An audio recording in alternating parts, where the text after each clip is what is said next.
Thank you again for joining us for the postgame press conference of the first four game in the 2023 NCAA Division I Women's Basketball Championship hosted at Simon Scott Assembly Hall. A reminder, the open locker room portion for Tennessee Tech has begun and will run concurrently with this press conference.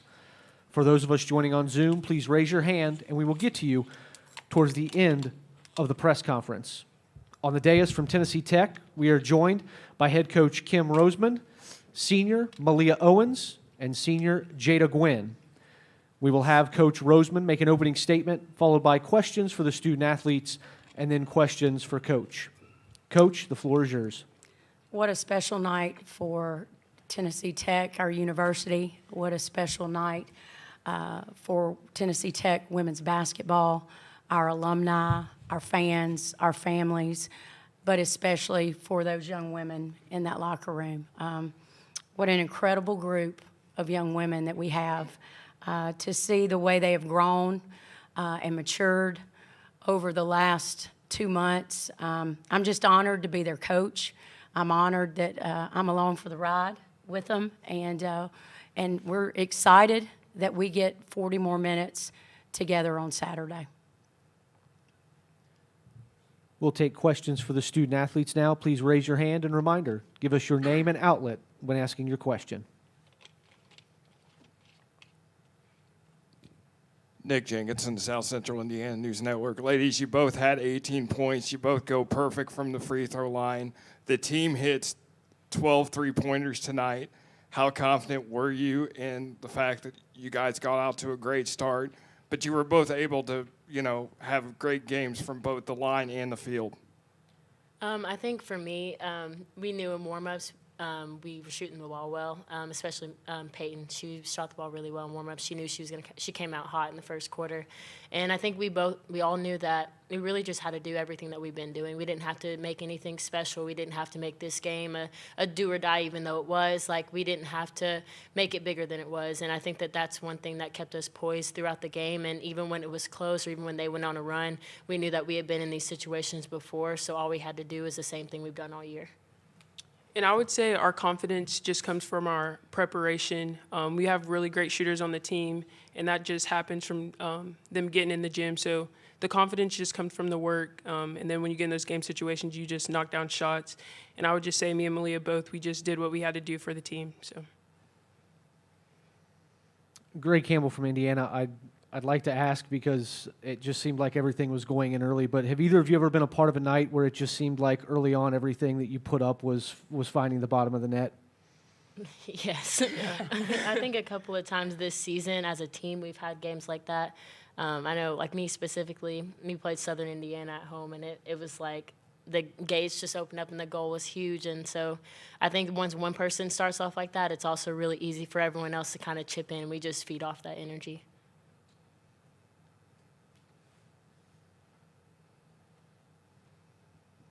Thomas Cochran, Tennessee Tech. For both student athletes, this is something not a lot of OVC student athletes have ever done. Only 2 OVC schools have ever won an NCAA tournament game, and this is the 4th for Tennessee Tech. What does that mean to you guys? Jada, why don't you start? I think it means a lot, that we just not only get to represent our school and our community and stuff, but we get to represent the OVC just in general. So I'm really happy and excited that we did that because I didn't know that there had only been a few schools that did that. So I'm just glad that we're in that position. And I think one thing Coach Rose always says is success leaves footprints. And so I think that since we started this year, this paves the way for not only Tech and our teams and our younger kids going forward, but schools in the OVC to be able to keep paving that way and keep winning games in the tournament. Anything else for the student athletes?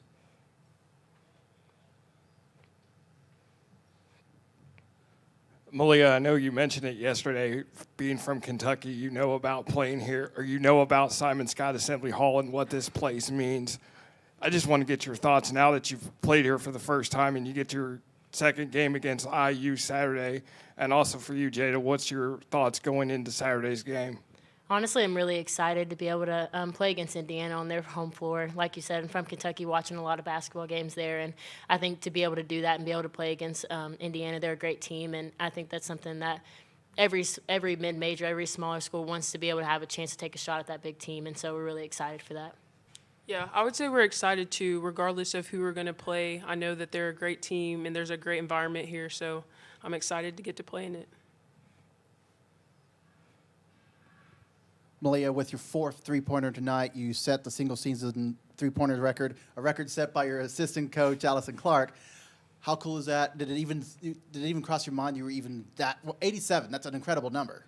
I had no idea. Actually, Coach Rose came in the locker room and she was kind of looking at me, and I was like, what's going on? I was a little nervous, but I think that's something that's this whole season for me has been kind of like surreal, and it just want to thank God for that, honestly, because it's like I've been here for 4 years now and kind of not really performing at the level that I am this year, but I think everything kind of just came together. And I think playing on a team with a bunch of great players also helps that. Like, if one person is the only person that can do something on your team, they can just lock in on you. But the fact that we have so many weapons on our floor and anybody at any night can go off kind of gives you a chance to get those open looks. So it's not only credit to me, it's credit to my teammates as well.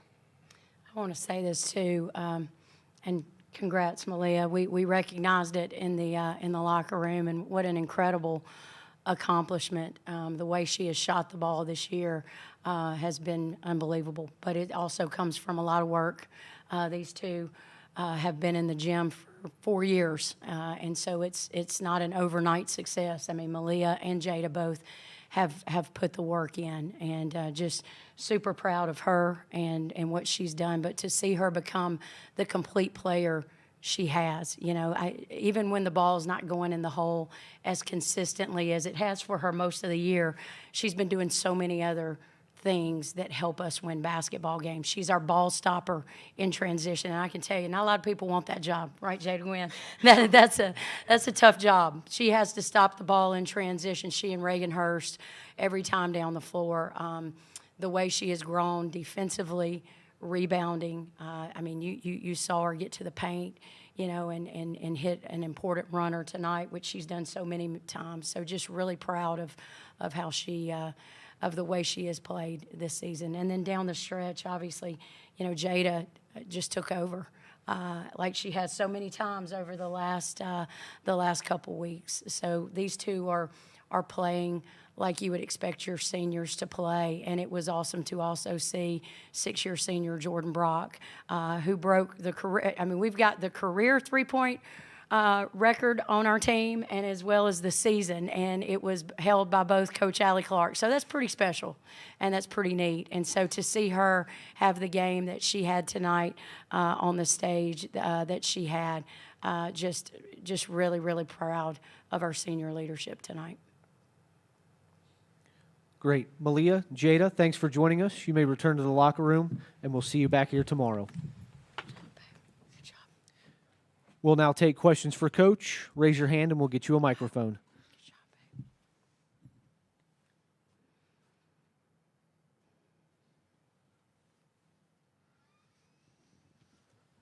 Ed Holdaway from Hammond Communications. Coach, so obviously you've been around the game, you've watched the tournament. When did it sink in, not only that you were coaching your team in the tournament, and that now you've won a tournament game as a head coach at Tech? Well, this has been an incredible week for our entire program. Cookeville and our fans and our families and our administration, what they have done for us this week, they have showed up and showed out. And so I wanted to make sure, so many times in athletics, you don't get to enjoy big wins. You don't get to enjoy big moments. And so it's awesome. I love that we were the first ticket punched, because we didn't know who our opponent was going to be. And while we practiced and made sure we were prepared for tonight, we also let our kids enjoy it. But I had a moment when the team was out warming up in the locker room, when I was in there by myself, and you see all the March Madness. And I've been fortunate enough to be here. This is my 13th time, but it's also, as you said, my first time as a head coach. And they're all special. But to know that we have worked so hard to build this, and from where it was when we got here in 2016 to see where it is today, back on a national stage, it's a blessing to be part of it.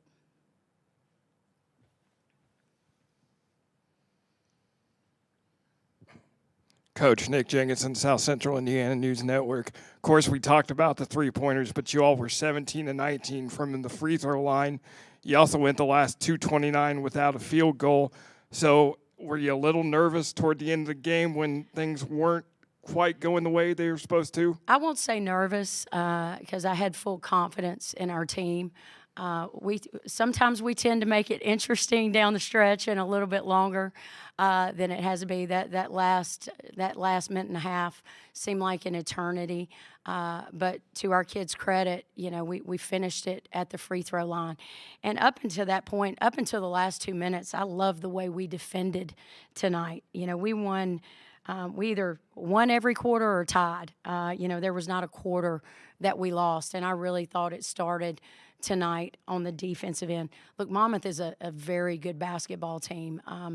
They came in probably one of the hottest teams in the country. They had to win four games to get here. They had to beat a very talented Towson team on their home floor, and they are one of the best rebounding teams that we have played against all year.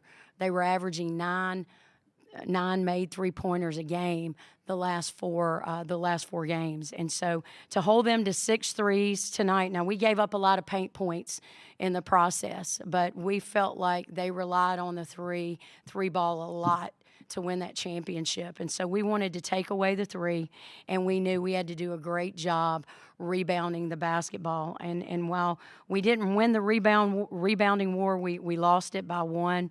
I thought we did an incredible job to hold them to only 9 offensive boards, and I thought that was a big key tonight.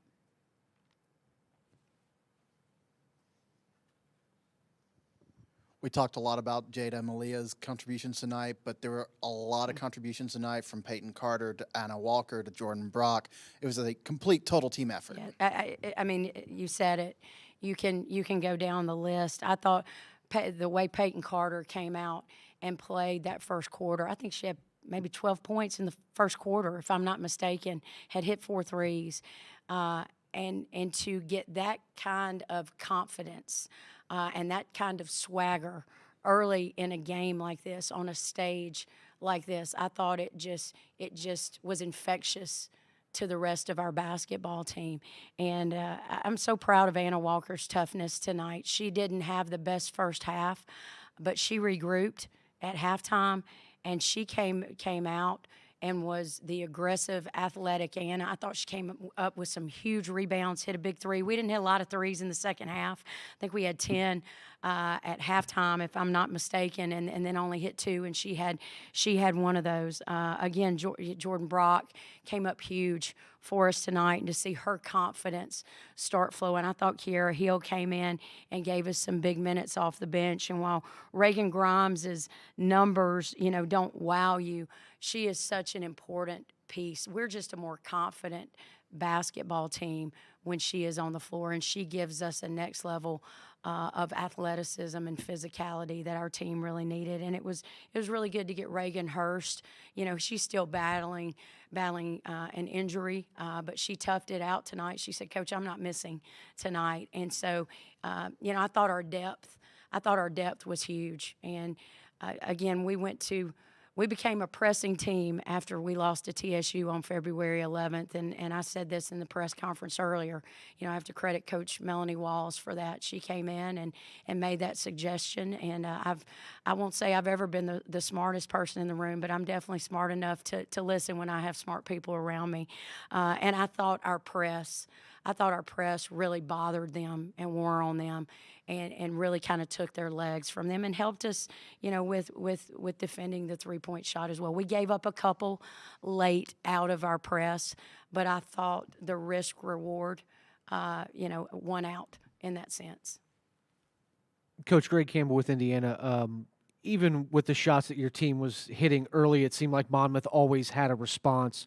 How proud are you of your group to just keep responding to every time they kind of came back and got in the game? Well, it's part of our culture. It's what we preach every single day. Probably sometimes for those guys to a nauseum, but I mean we it's our SOAR culture, and it's the S is for serve others, the O is for own it, the A is for acquire knowledge, and the R is for respond. And so we truly, throughout the season, have had to learn how to respond. We've had adversity, we've had injuries, just like every team does throughout a season. But we said this after the championship game, there's a reason they call it a season.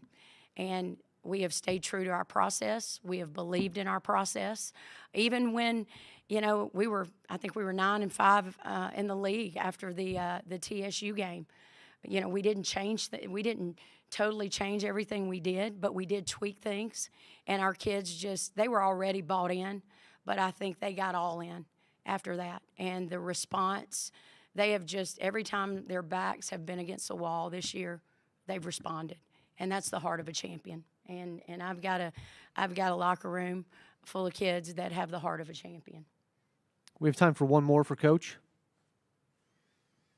Coach, one of the words that I've heard you use and your young ladies use a lot is confidence. How rewarding for you as a head coach is it to see just a group of young ladies come together and to be that confident, both on and off the court?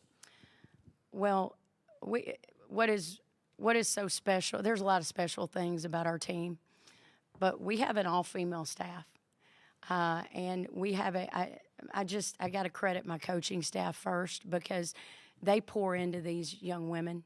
Not just as players, but as people first. And I think you said that's our job. It is our job, as adult women to help them build confidence, not just as basketball players, but as people. And we want them to walk into a room and be able to own a room, whether that's a classroom, a locker room, a boardroom, it doesn't matter. And we talk about that every day. And so to see them obviously build confidence as a team, but also just to watch the way they carry themselves. I mean, you just saw, two of our players just stand up here and so eloquently answer questions. And there's not one young woman in that locker room that I couldn't bring up here that wouldn't represent us in that way. We have first-class human beings in that locker room. We have character in that locker room. And we said it before the game. We didn't become connected when we won a championship. We won a championship because we were connected. And there's just when you are part of something that's bigger than yourself, there's not many times in life you get to do something like this, and this is something that is going to carry with them for the rest of their lives and carry them hopefully to places outside of basketball that we could all only dream about and imagine. Coach, thank you so much for your time. Thank you. We will connect again tomorrow. Thank you, guys.